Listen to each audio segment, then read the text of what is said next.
When we first opened the Empire, we certainly went head to head.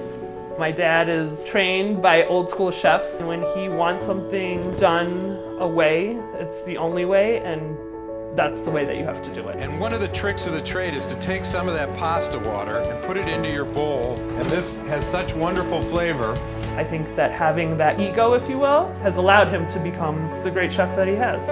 He was a pretty chubby kid. We used to call him Food King. He would stop at 2 different friends' houses for dinner and then come home. So I would say he always had a love of food. If you come from a family where you grow up eating good food, you become more interested in how you make good food. He was on the UCHealth show. First course to be created for us by Jim Cohen in Denver, Colorado. That's where he really got noticed on a national level. One of the rules that I have for him is he has to provide me with recipes that are world-class recipes, but that I can make very easily.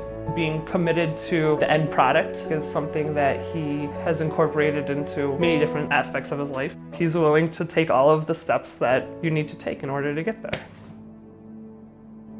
It was right before Labor Day weekend of 2015. We have a tradition of going to the Telluride Film Festival. Jim was going to go to Basalt first and spend some time at my brother's house, and then we were all going to meet in Telluride. 911, what is your emergency? My brother, I think, is having a stroke. His name is James Cohen. Oh, Jesus, he can't talk. He had slept through the morning breakfast, and his brother thought, well, he was just tired. He's been working really hard. Jim had been awake for several hours and was unable to yell out that he needed help. You know, one of the hardest things for me when I first heard about his stroke was I felt like no one in the world knows me the way that Jim does. Nothing seems real at that point. You feel like you're in a dream. It took my breath away, almost like if he can't breathe, I can't breathe.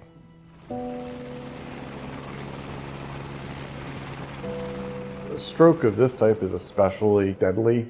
You're wide awake, but you can't breathe, you can't move, you're completely paralyzed. It's called what's being locked in. There was a blood clot that we had to pull out to restore blood flow back to the brainstem. We're all just kind of sitting and praying in the waiting room and trying to be positive and kind of distract ourselves from the inevitable truth of this, that most likely he was going to die. It was very, very difficult to witness and to see what had happened to my friend. He could only communicate by blinking his eyes. 1 blink yes, 2 blinks no, but he couldn't say anything and he couldn't ask anything. So he was dependent on us asking the right question.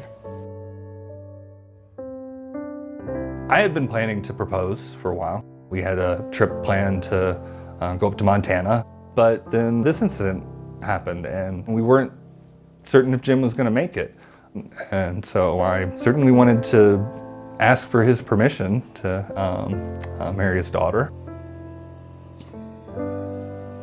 I walked into Jim's room and sat next to him, and I held his hand, let him know that I'm deeply in love with his daughter and was asking for his blessing. He gave a very... And of course, I was thrilled, and we needed something uplifting and happy to happen. Andy came back into the solarium and he got down on a knee and... Lexi, I love you very much, and I look forward to a great life with you, and I hope you do too. Would you have my hand in marriage?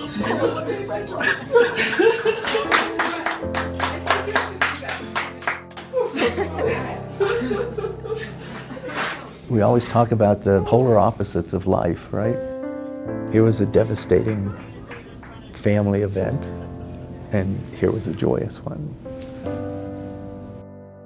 When you die, you hope your children are all in good places, and I think it was nice for him to know that Lexi was in a good place. I think it's the one and only engagement on the Neuro ICU.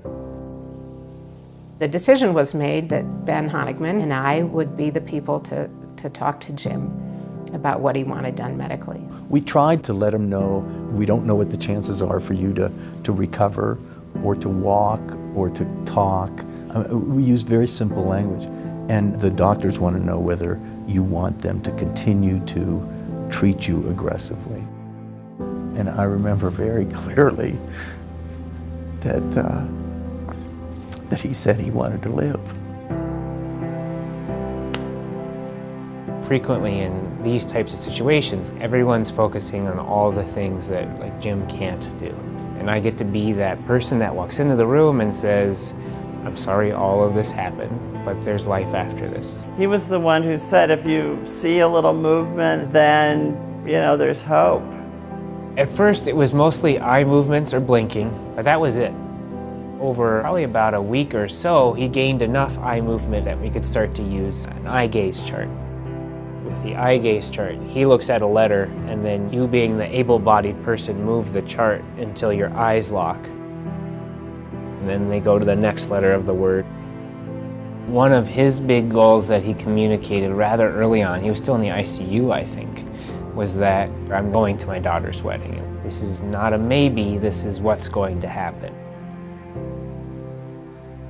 I think that the rehab folks began to feel like there was optimism. I went to go see him and he was just in tears because I was able to get him to move in a certain way he had never seen before. I told the family, there's a lot of hope here. We're gonna get Craig Hospital out to come and see you guys. They're gonna see all the great things that you're doing. I'm still gonna be seeing you regularly. When he first got in that walking machine, which I have the video of, when he looks over and smiles, you could just see his eyes light up when he got in that, and he would be in the standing position, and there he was, his big tall self. It's like you're walking on the moon. As long as you're capitalizing on that signaling pathway that's there, you never stop gaining function. He kept making progress, which was, again, so motivating for him. But I can't imagine anyone putting more effort.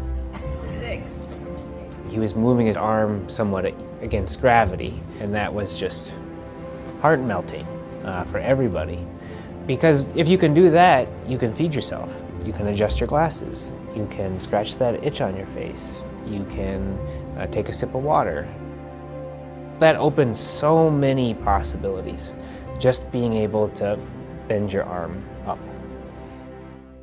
My goal all along for the past 8 months to get to a point where I could walk Leslie down the aisle.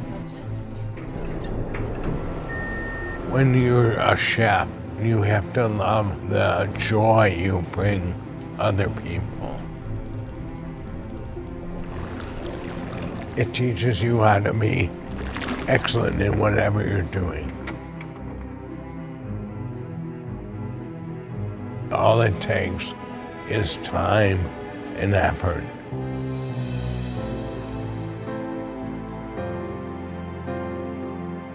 These cases are great because there's always that possibility of hitting a home run. At that point, Lexi had declared that her wedding was going to be in June. So it wasn't even a year. And Ben and I were like... And at one point, I was like, I just can't imagine him walking.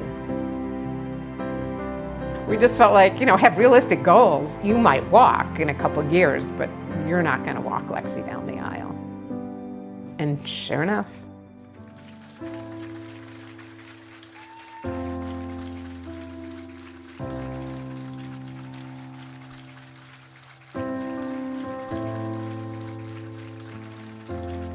I've always been a daddy's girl, and to have my dad actually make it and walk down the aisle was just wonderful.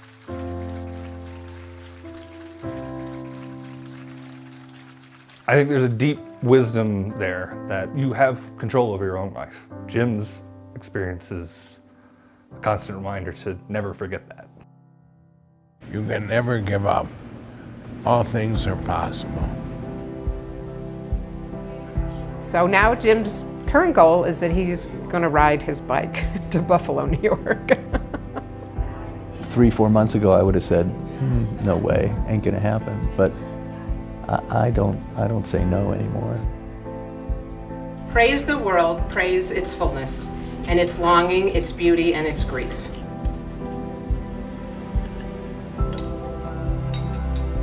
Praise stone and fire, lilac and river, and the solitary bird at the window.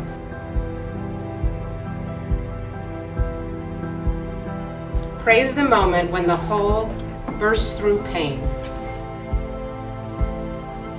and the moment when the whole bursts forth in joy. Praise the dying beauty with all your breath, and see the beauty of the world is your own. Amen. Okay, that's it. Now everybody eat.